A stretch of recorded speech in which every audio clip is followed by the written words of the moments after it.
ನಮಸ್ಕಾರ. ಭಾರತ ವಿರುದ್ಧ ಎರಡನೇ ಟಿ20 ಪಂದ್ಯ ಸೋತ ಬಳಿಕ ಅತ್ತರು ಕಿವೀಸ್ ನಾಯಕ. ನಂತರ ಇಶಾನ್ ಕಿಶನ್ ಮತ್ತು ಸೂರ್ಯಕುಮಾರ್ ಯಾದವ್ ಕುರಿತು ಹೇಳಿದ್ದನ್ನ ಕೇಳಿದರೆ ನೀವು ಕೂಡ ಸೆಲ್ಯೂಟ್ ಮಾಡ್ತೀರಾ. ಭಾರತದ ಕುರಿತು ನೀಡಿದರು ಸ್ಫೋಟಕ ಹೇಳಿಕೆ. ಹಾಗಾದರೆ ಸುದ್ದಿಯ ಸಂಪೂರ್ಣ ಮಾಹಿತಿ ಏನು? ಅಷ್ಟಕ್ಕೂ ಟೀಂ ಇಂಡಿಯಾ ವಿರುದ್ಧ ನ್ಯೂಜಿಲೆಂಡ್ ಎರಡನೇ ಟಿ20 ಪಂದ್ಯ ಸೋತ ಬಳಿಕ ನಾಯಕ ಮಿಚೆಲ್ ಸ್ಯಾಂಟ್ನರ್ ಹೇಳಿದ್ದೇನು ಗೊತ್ತಾ? ಹೀಗೆ ಇದರೆಲ್ಲದರ ಬಗ್ಗೆ ಈ ವಿಡಿಯೋದಲ್ಲಿ ತಿಳಿಸ್ಕೊಡ್ತಾ ಹೋಗ್ತೀನಿ. ಆದ್ದರಿಂದ ದಯವಿಟ್ಟು ಈ ವಿಡಿಯೋವನ್ನ ಕೊನೆವರೆಗೂ ನೋಡಿ. ಆದರೆ ಅದಕ್ಕಿಂತಲೂ ಮುನ್ನ ನೀವು ಕೂಡ ಭಾರತ ತಂಡದ ಅಭಿಮಾನಿಗಳಾಗಿ ಈ ವಿಡಿಯೋವನ್ನು ನೋಡುತ್ತಿದ್ದರೆ ತಪ್ಪದೆ ಈ ಕೂಡಲೇ ಈ ವಿಡಿಯೋಗೊಂದು ಲೈಕ್ ಮಾಡಿ ಹಾಗೂ ನಮ್ಮ ಚಾನೆಲ್ಗೊಂದು ಸಬ್ಸ್ಕ್ರೈಬ್ ಮಾಡಿ. ಹೌದು, ರಾಯ್ಪುರದ ಶಾಹಿದ್ ವೀರ್ ನಾರಾಯಣ್ ಸಿಂಗ್ ಅಂತಾರಾಷ್ಟ್ರೀಯ ಸ್ಟೇಡಿಯಂನಲ್ಲಿ ನಡೆದ ಭಾರತ ಮತ್ತು ನ್ಯೂಜಿಲೆಂಡ್ ನಡುವಿನ ಎರಡನೇ ಟಿ20 ಪಂದ್ಯದಲ್ಲಿ ನ್ಯೂಜಿಲೆಂಡ್ ತಂಡ 7 ವಿಕೆಟ್ಗಳ ಹೀನಾಯ ಸೋಲು ಕಾಣುವ ಮೂಲಕ 5 ಪಂದ್ಯಗಳ ಟಿ20 ಸರಣಿಯಲ್ಲಿ ಬ್ಯಾಕ್ ಟು ಬ್ಯಾಕ್ ಎರಡನೇ ಸೋಲಿನ ಮುಖಭಂಗವನ್ನ ಎದುರಿಸಿದೆ. ಇನ್ನು ಈ ಪಂದ್ಯದಲ್ಲಿ ಭರ್ಜರಿ ಗೆಲುವು ದಾಖಲಿಸುವುದರೊಂದಿಗೆ ಟೀಂ ಇಂಡಿಯಾ ಸರಣಿಯಲ್ಲಿ 2-0 ಲೀಡ್ ಕೂಡ ಪಡೆದುಕೊಂಡಿದೆ. ಇನ್ನು ಇದಕ್ಕೂ ಮುನ್ನ ಈ ಒಂದು ಪಂದ್ಯದಲ್ಲಿ ಟಾಸ್ ಸೋತು ಮೊದಲು ಬ್ಯಾಟಿಂಗ್ ಮಾಡಿದ ಕಿವೀಸ್ ಪಡೆ ನಿಗದಿತ 20 ಓವರ್ಗಳಲ್ಲಿ 6 ವಿಕೆಟ್ ನಷ್ಟಕ್ಕೆ 208 ರನ್ಗಳ ದೊಡ್ಡ ಮೊತ್ತವನ್ನು ಪೇರಿಸಿತ್ತು.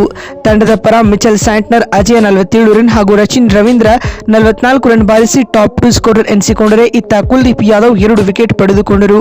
ಪಂದ್ಯ ಗೆಲ್ಲಲು 209 ರನ್ಗಳ ಗುರಿಯನ್ನು ಬೆನ್ನಟ್ಟಿದಂತಹ ಭಾರತ ತಂಡ ಕಳಪೆ ಆರಂಭದ ಹೊರತಾಗಿ ಸೂರ್ಯಕುಮಾರ್ ಯಾದವ್ ಹಾಗೂ ಇಶಾನ್ ಕಿಶನ್ ರವರು ಆಡಿದ ಸ್ಫೋಟಕ ಆಟದ ನೆರವಿನಿಂದಾಗಿ ಭಾರತ ಕೇವಲ 15.2 ಓವರ್ಗಳಲ್ಲಿ ನಿಗದಿತ ಟಾರ್ಗೆಟ್ ಅನ್ನ 3 ವಿಕೆಟ್ ಕಳೆದುಕೊಂಡು ಸುಲಭವಾಗಿ ಚೇಸ್ ಮಾಡಿತು. ತಂಡದ ಪರ ನಾಯಕ ಸೂರ್ಯಕುಮಾರ್ ಯಾದವ್ ಅಜೇಯ 82 ರನ್ ಹಾಗೂ ಇಶಾನ್ ಕಿಶನ್ 76 ರನ್ ಬಾರಿಸಿ ಟಾಪ್ 2 ಸ್ಕೋರರ್ ಎನಿಸಿಕೊಂಡರು. ಈ ಮುಖೇನವಾಗಿ ಕಿವೀಸ್ ಈ ಪಂದ್ಯದಲ್ಲಿ 7 ವಿಕೆಟ್ಗಳ ಹೀನಾಯ ಸೋಲು ಕಂಡಿತು ಸ್ನೇಹಿತರೆ. ಮತ್ತು ಪಂದ್ಯ ಸೋತ ಬಳಿಕ ಮಾತನಾಡಿದ ಮಿಚೆಲ್ ಸ್ಯಾಂಟ್ನರ್ ಭಾವುಕರಾಗಿ ಈ ರೀತಿಯಾಗಿ ಹೇಳಿದ್ದಾರೆ. ಸತತ ಎರಡನೇ ಪಂದ್ಯದಲ್ಲಿ ಸೋತಿರುವುದು ನಿಜಕ್ಕೂ ನಿರಾಸೆ ತರಿಸುತ್ತಿದೆ. ನಾವು ಎಲ್ಲಿ ಎಡವಿದ್ದೇವೆ ಎಂದು ಇನ್ನೂ ಕೂಡ ಅರ್ಥವಾಗುತ್ತಿಲ್ಲ. ಟಾರ್ಗೆಟ್ ಡಿಫೆಂಡ್ ಮಾಡಿಕೊಳ್ಳುವಲ್ಲಿ ಇಂದಿನ ಪಂದ್ಯದಲ್ಲಿ ನಮ್ಮ ಬೌಲರ್ಗಳು ವಿಫಲರಾಗಿದ್ದಾರೆ. ಇಂದಿನ ಸೋಲಿಗೆ ಬೌಲಿಂಗ್ ವಿಫಲತೆಯೇ ಪ್ರಮುಖ ಕಾರಣ ಎಂದು ಮಿಚೆಲ್ ಸ್ಯಾಂಟ್ನರ್ ಹೇಳಿದ್ದಾರೆ. ಮತ್ತು ಮಾತು ಮುಂದುವರಿಸಿದ ಅವರು, ಟಾಸ್ ಸೋತು ಮೊದಲು ಬ್ಯಾಟಿಂಗ್ ಆರಂಭಿಸಿದ್ದಾಗ ನಮ್ಮ ತಂಡ ಉತ್ತಮ ಆರಂಭ ಪಡೆದುಕೊಂಡಿತು. ಪವರ್ ಪ್ಲೇನಲ್ಲಿ ನಾವು ಒಳ್ಳೆಯ ಮೊತ್ತವನ್ನ ದಾಖಲಿಸಿದ್ದೆವು. ಆದಾಗ್ಯೂ ಭಾರತದ ಬೌಲರ್ಗಳು ಅದಾದ ಬಳಿಕ ಕಮ್ ಬ್ಯಾಕ್ ಮಾಡಿದರು. ನಂತರ ಆಸ್ ಅ ಕ್ಯಾಪ್ಟನ್ಸಿ ಇನ್ನಿಂಗ್ಸ್ ನಾನು ಆಡಿದ್ದೆ. ಆದಾಗ್ಯೂ ಟೀಂ ಇಂಡಿಯಾ ಇಂದಿನ ಪಂದ್ಯದಲ್ಲಿ ರನ್ ಚೇಸ್ ಮಾಡಿದ ರೀತಿ ನಿಜಕ್ಕೂ ವಿಶೇಷವಾಗಿತ್ತು. ಅವರ ಆಟಕ್ಕೆ ಅವರೇ ಸಾಟಿ.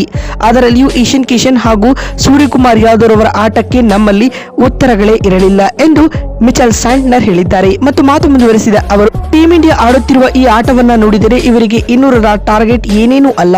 ಇವರಿಗೆ 300 ರನ್ಗಳ ಟಾರ್ಗೆಟ್ ನೀಡಿದ್ರು ಚೇಸ್ ಮಾಡುತ್ತೆ. ಅಂತಹ ಬಲಿಷ್ಠ ಬ್ಯಾಟಿಂಗ್ ಲೈನಪ್ ಭಾರತದ ಬಳಿ ಇದೆ ಎಂದು ಹೇಳುವ ಮೂಲಕ ಟೀಂ ಇಂಡಿಯಾದ ಕುರಿತು ಸೆಲ್ಯೂಟ್ ಮೂಡುವ ಹೇಳಿಕೆಯನ್ನ ಮಿಚೆಲ್ ಸ್ಯಾಂಟ್ನರ್ ನೀಡಿದ್ದಾರೆ. ಮತ್ತು ಮಾತು ಮುಂದುವರಿಸಿದ ಅವರು, ಭಾರತ ಇಂದಿನ ಪಂದ್ಯದಲ್ಲಿ ಒಳ್ಳೆಯ ಕ್ರಿಕೆಟ್ ಆಡಿ ಅವರು ಪಂದ್ಯವನ್ನ ಗೆದ್ದುಕೊಂಡಿದ್ದಾರೆ. ಹೀಗಾಗಿ ಅವರಿಗೆ ಗೆಲುವಿನ ಕ್ರೆಡಿಟ್ ಸಲ್ಲಲೇಬೇಕು ಮತ್ತು ಅವರ ಆಟಕ್ಕೆ ನಾನು ಕಂಗ್ರಾಚುಲೇಟ್ ಮಾಡುತ್ತೇನೆ ಎಂದು ಮಿಚೆಲ್ ಸ್ಯಾಂಟ್ನರ್ ಹೇಳಿದ್ದಾರೆ. ಇದ್ಯಾಗೂ ನಾವು ನೆಕ್ಸ್ಟ್ ಮ್ಯಾಚ್ ನಲ್ಲಿ ಕಮ್ ಬ್ಯಾಕ್ ಮಾಡಲಿದ್ದೇವೆ ಎಂದು ಹೇಳುವ ಮೂಲಕ ಭಾರತ ತಂಡಕ್ಕೆ ತಿರುಗೇಟನ್ನ ನೀಡಿದ್ದಾರೆ. ಮತ್ತೊಂದು ವಿಡಿಯೋದಲ್ಲಿ ಸಿಗ್ತೀನಿ. ಅಲ್ಲಿವರೆಗೂ ನಮಸ್ಕಾರ, ಧನ್ಯವಾದಗಳು ಸ್ನೇಹಿತರೆ.